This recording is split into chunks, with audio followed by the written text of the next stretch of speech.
ओम श्री गुरुभ्यो नमः। हरि ओम। ओम श्री परमात्मने नमः। अथ द्वादशोऽध्यायः। भक्ति योगः। अर्जुन उवाच एवं सततयुक्ता ये भक्ता स्वां पर्युपासते ये चाप्यक्षरमव्यक्तम् तेषां के योगवित्तमाः। श्रीभगवानुवाच मय्यावेश्य मनो ये मां नित्ययुक्ता उपासते श्रद्धया परयोपेताः ते मे युक्ततमा मताः। ये त्वक्षरमनिर्देशम् अव्यक्तं पर्युपासते सर्वत्र गमचिन्त्यं च कूटस्थमचलं ध्रुवम् यत्सन्नियम्येन्द्रियग्रामं सर्वत्र समबुद्धयः ते प्राप्नुवन्ति मामेव सर्वभूतहिते रताः। तेषोऽधिकतरस्तेषाम् अव्यक्तासक्तचेतसाम् अव्यक्ता हि गतिर्दुःखम् देहवद्भिरवाप्यते।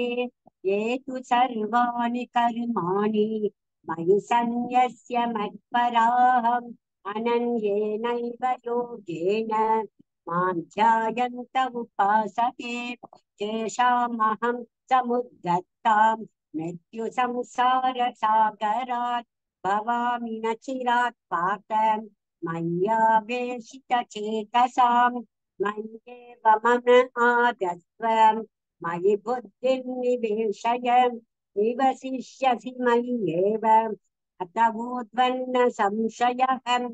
अथ चित्तं समादातुं न शक्नोषि मयि स्थिरम् अभ्यासयोगेन ततः मामिं चाप्तुं धनञ्जयः।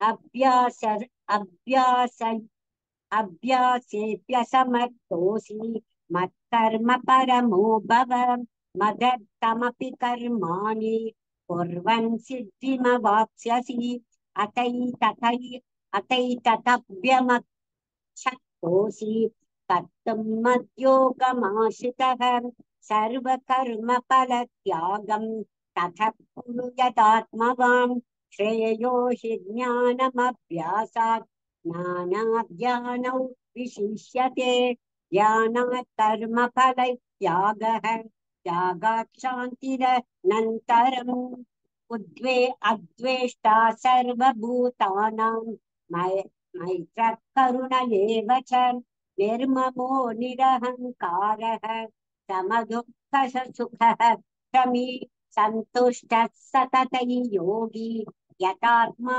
दृढनिश्चयः मय्यर्पितमनो बुद्धिः यो मद्भक्तः स मे प्रियः यस्मान्नो द्विजते लोकः लोकान्नो द्विजते च यः हर्षामर्षभयोद्वेगैः मुक्तो यः स च मे प्रियः अनपेक्षः सुचिर्दक्षः उदासीनो गतव्यतः सर्वारम्भपरित्यागी यो मद्भक्तः स मे प्रियः यो न हृष्यति न द्वेष्टि न शोचति न काङ्क्षति शुभाशुभपरित्योगी भक्तिमान् यः स मे प्रियः समः शत्रौ च मित्रे च तथा मानापमानयोः शीतोष्णसुखदुःखेषु समः सङ्गविवर्जितः तुल्यनिन्दास्तुतिर्मौनी सन्तुष्टो येन केनचित् अनिकेतस्थिरमतिः भक्तिमान् मे प्रियो नरः ये तु धर्म्यामृतमिदं यदोक्तं पर्युपासते श्रद्धाना मत्परमाः भक्तास्ते तेतीव मे प्रियाः। ॐ तत्सदिति श्रीमद्भगवद्गीतासु उपनिषत्सु ब्रह्मविद्याया योगशास्त्रे श्रीकृष्णार्जुनसंवादे भक्तियोगो नाम द्वादशोऽध्यायः। सर्वधर्मान् परित्यज्य मामेकं शरणं व्रज अहं त्वा सर्वपापेभ्यः मोक्षयिष्यामि मा शुचः। ॐ श्री परमात्मने नमः। अथ त्रयोदशोऽध्यायः क्षेत्रक्षेत्रज्ञ विभागयोगः।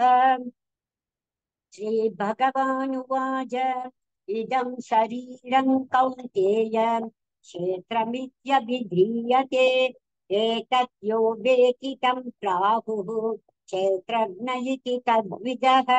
क्षेत्रज्ञश्चापि मा विद्धि सर्वक्षेत्रेषु भारत क्षेत्रक्षेत्रज्ञयो ज्ञानं यत्तज्ज्ञानं मतं मम तत्क्षेत्रज्ञश्च यादृक् यद्विकारी यतश्च यत् स च यो यत्प्रभावश्च तत्समासेन मे शृणु। ऋषिभिर्बहुधा गीतं छन्दोभिर्विविधैः पृथक् ब्रह्मसूत्रपदैश्चैव हेतुमद्भिर्विनिश्चितैः महाभूतान्यहङ्कारः बुद्धिरव्यक्तमेव च इन्द्रियाणि दशैकञ्च पञ्चचेन्द्रिय गोचराहम् इच्छा द्वेष सुखं दुःखं सङ्गातश्चेतना धृतिः एतत् क्षेत्रं समासेन सविकारमुदाहृतम्। अमानित्वमदिं विद्वम् अहिंसा शान्तिराजवम् आचार्योपासनं शौचं तैलमात्मविनिग्रहः इन्द्रियातेषु वैराग्यम् अनहङ्कार एव च जन्म मृत्युजरा व्याधि दुःख दोषानुदर्शनम् असक्तिरनभिष्वङ्गः पुत्रदारगृहादृशि नित्यं च समचित्तत्वम् इष्टानिष्टोपपत्तिषु मयि चानन्ययोगेन भक्तिरव्यभिचारिणी विविक्तदेशे सेवित्वम् अरतिर्जनसंसति अध्यात्मज्ञाननित्यत्वम् तत्त्वज्ञानार्थदर्शनम् एतज्ज्ञानमितः प्रोक्तम् अज्ञानयततोऽन्यथाम् श्रेयं यज्ञः प्रवक्ष्यामि यज्ञात्वामृतमश्नुते अनादिमत्परं ब्रह्म न सत्तन्नासदुच्यते सर्वतः पाणिपादं तत् सर्वतोक्षिशिरोमुखम् सर्वतः श्रुतिमल्लोके सर्वमावृत्य तिष्ठति सर्वेन्द्रियगुणाभासं सर्वेन्द्रियविवर्जितम् असक्तं सर्वभृच्चैव निर्गुणं गुणभोक्तृ च बहिरन्तश्च भूतानाम् अचरच्चरमेव च सूक्ष्मत्वात् तद विज्ञेयम् दूरस्थं चान्तिके च तत् अविभक्तं च भूतेषु विभक्तमिव च स्थिरम् भूतभर्तृ च तज्ज्ञेयम् रसिष्णु प्रभविष्णु च ज्योतिषामपि तज्ज्योतिः तमसः परमश्रुते ज्ञानं ज्ञेयं ज्ञानगम्यम् इति सर्वस्य विष्टितम् इति क्षेत्रं तथा ज्ञानं ज्ञेयं चोक्तं समासतः मद्भक्तये तद्विज्ञाय मद्भावायोपपद्यते प्रकृतिं पुरुषं चैव विद्यन्यादि उभावपि विकारांश्च गुणांश्चैव विद्धि प्रकृतिसम्भवान् कार्यकारणकर्तृत्वे हेतुः प्रकृतिरुच्यते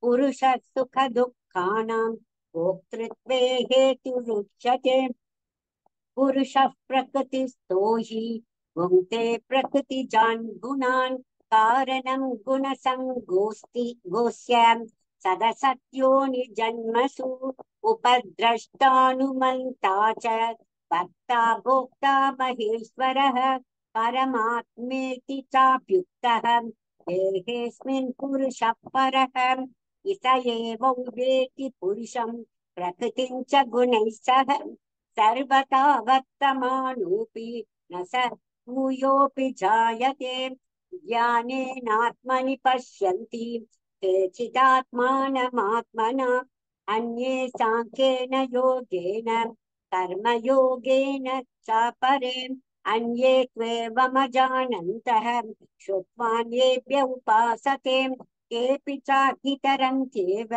मृत्युं श्रुतिपरायणाः यावत् सञ्जायते किञ्चित् सत्त्वं स्थावरजङ्गमम् क्षेत्रक्षेत्रज्ञसंयोगात् तद्विद्धि भरतर्षभ समं सर्वेषु भूतेषु तिष्ठन्तं परमेश्वर विनश्यत्स्व विनश्यन्तं यः पश्यति स पश्यति समं पश्यन् हि सर्वत्र समवस्थितमीश्वरं न हि नस्त्यात्मनात्मानं ततो याति परां गतिम् प्रकृत्यैव च कर्माणि क्रियमाणानि सर्वशः यः पश्यति तदात्मानम्